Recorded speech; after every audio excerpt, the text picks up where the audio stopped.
ជំរាបសួរបងប្អូនទាំងអស់គ្នាថ្ងៃនេះមកជួបជាមួយនឹងខ្ញុំមកបង្ហាញពីរបៀបលុប account របស់ Star Maker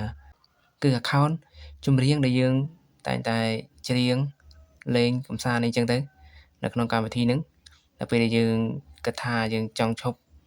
ច្រៀងទៀតហើយឬក៏យើងមិនចង់ទុក account ហ្នឹងទេអញ្ចឹង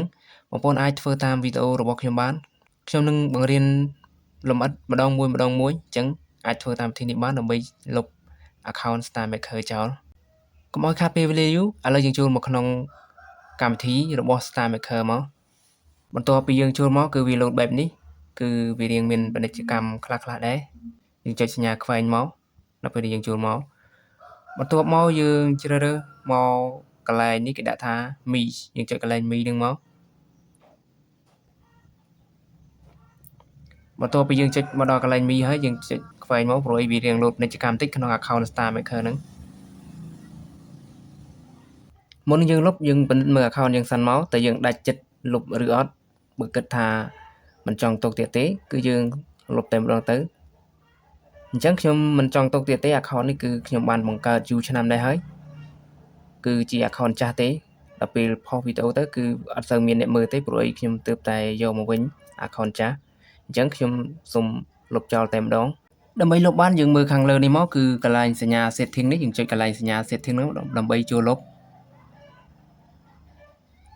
បន្ទាប់ពីយើងចូលមកដល់កន្លែងហ្នឹងហើយ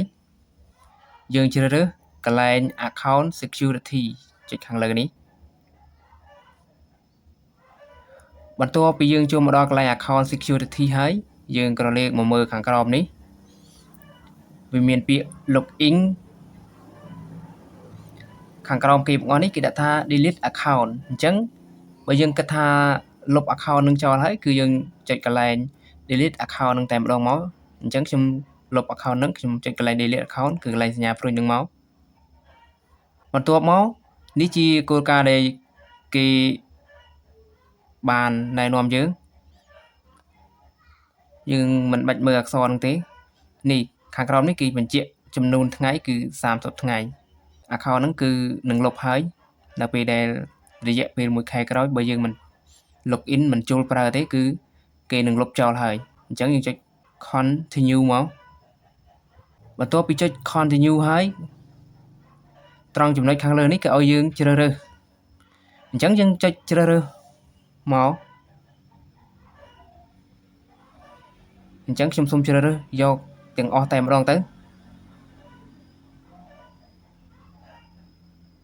បន្ទាប់ពីយើងគ្រីសរួចហើយកន្លែងនេះគេដាក់ថា please ពាក្យផ្ដើមដោយ please ហ្នឹងគឺមានន័យថាឲ្យយើងសរសេរអ្វីមួយដើម្បីបញ្ជាក់ទៅកម្មវិធី Star Maker ដោយសារខ្ញុំបានសរសេររួចហើយអញ្ចឹងខ្ញុំសូម copy យកដាក់ចូលក្នុងតែម្ដងសម្រាប់ព្រមដែលខ្ញុំបានសរសេរហ្នឹងបងប្អូនអាចចូលទៅយកក្នុង description នៅក្រោមវីដេអូរបស់ខ្ញុំបានបន្ទាប់ពីយើងសរសេរហើយយើងចុចកន្លែង submit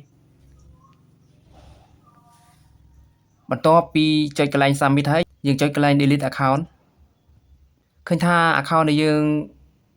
បានស្នើទៅគេគឺបានលុបហើយអញ្ចឹងយើងកុំអាល login ចូលប្រើទៀតនៅពេលដែលយើង login ចូលប្រើទៀតអាចនឹងចូលទៅ account ដដែលហ្នឹងអញ្ចឹងការលុបគឺអត់បានសម្រេចទេឬក៏យើងចង់បង្កើត account ថ្មីយើងអាច login ចូល account ថ្មីក៏បាន